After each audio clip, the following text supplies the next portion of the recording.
Et bienvenue pour une petite vidéo de news sur 7 Days to Die 2.0. Bonne nouvelle, on a les dates. 10 juin, donc 2025, c'est cette année, c'est ce juin qui arrive là.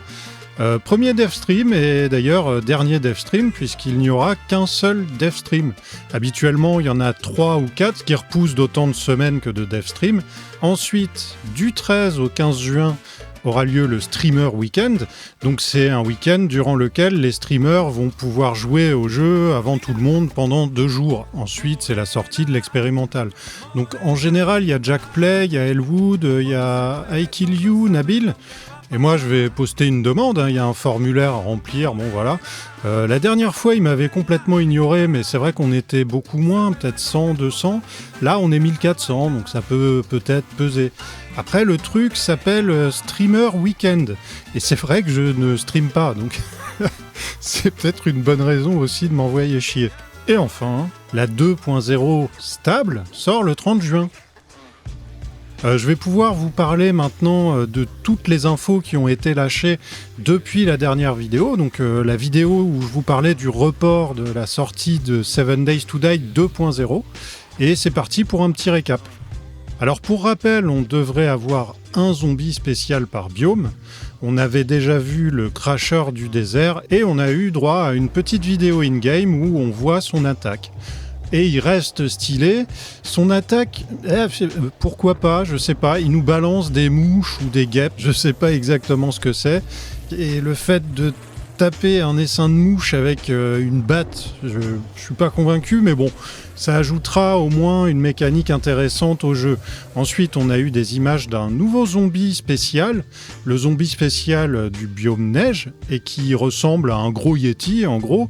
Il devrait avoir une attaque spéciale, un peu similaire aux flics selon les développeurs. Donc en gros, il va nous jeter une boule de glace, et ça devrait nous ralentir. Moi, je pense que c'est ça. Ils n'ont pas dit plus de détails, mais un zombie Yeti dans le biome neige, il y a de grandes chances pour qu'il fasse ça. Ensuite, on a appris que le zombie spécial des Wastelands, c'est le zombie mutant, vous savez, le bubule là. Et ils vont peut-être le modifier à terme, on ne sait pas. Probablement pas pour l'expérimental, peut-être pour la sortie stable, et sinon ce sera plus tard. Mais il aura une petite update. Ensuite, le zombie spécial de la forêt brûlée, je pense qu'on l'a déjà, c'est le zombie brûlé, tout bêtement. Et à terme, il devrait avoir une nouvelle capacité qui consiste à nous enflammer quand il nous met une mandale. Et ce ne sera pas un zombie à sous-estimer du coup, parce que il court vite. Et s'il peut nous enflammer en nous mettant une petite mandale, faut faire gaffe. Ensuite, ils nous ont confirmé un peu ce que seraient les zombies shiny, là, vous savez, les zombies rouges et bleus. Et ce seront bien des zombies endgame, qui n'apparaîtront que lorsqu'on aura un game stage suffisamment élevé. Ils feront donc plus de dommages, et je pense qu'ils auront plus de HP. Ils n'ont pas lâché d'infos sur une possible régène comme dans Darkness Falls, et ils n'ont pas lâché tellement d'infos, à part qu'ils seraient plus forts.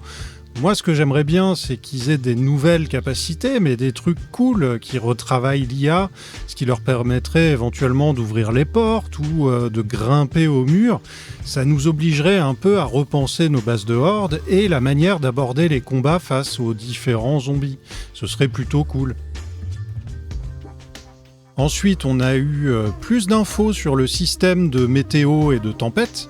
Déjà, on a eu une vidéo qui montre ce système de tempête dans le biome de la forêt brûlée.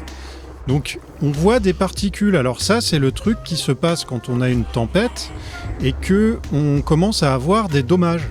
Et on devrait avoir des effets sur l'interface dans chaque biome. Dans le biome neige, on aura des petits flocons de neige et puis des boules de Noël. Ou pas, je sais pas, ça c'est des suppositions. Et dans le désert, je sais pas, ce sera à peu près comme ce qu'on a actuellement quand on a chaud, en pire. Ensuite, il faut savoir qu'on pourra se protéger de ces tempêtes et de ces événements climatiques avec des modes d'armure. Donc en premier, on aura un mode pour le biome de la forêt brûlée. Ensuite, quand on va aller dans le désert, on le remplace par un mode qui couvre à la fois le désert et la forêt brûlée. Et ainsi de suite jusqu'aux Wastelands où on aura un mode qui couvre les tempêtes de tous les biomes.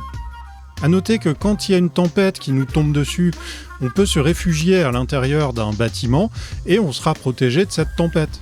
On peut aussi se faire un abri de fortune avec des blocs en 10 secondes, à mon avis, ou creuser un trou. Ils ont dit que être sous terre compte comme une protection efficace. À terme, on aura aussi des boissons pour résister aux différents effets. Alors il y a quelqu'un qui a posé aussi la question, est-ce qu'on sera protégé dans le 4.4 ? Donc pour la sortie de la 2.0, non, mais Fatal, un des devs, a bien aimé l'idée, donc ça pourrait évoluer au fil du temps. On aura aussi des sliders dans les paramètres de la partie qui permettront de régler la fréquence des tempêtes.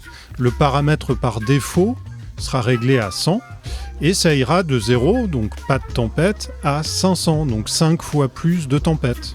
Et voilà, je crois qu'on a fait le tour de tout ce qui est sorti depuis la dernière vidéo. Et là, en gros, je me base sur Discord. C'est-à-dire qu'à chaque fois que Fatal raconte un truc sur leur forum de dev ou qu'il publie une vraie actu, eh ben, je la relais sur Discord et puis je la traduis et puis j'analyse vite fait.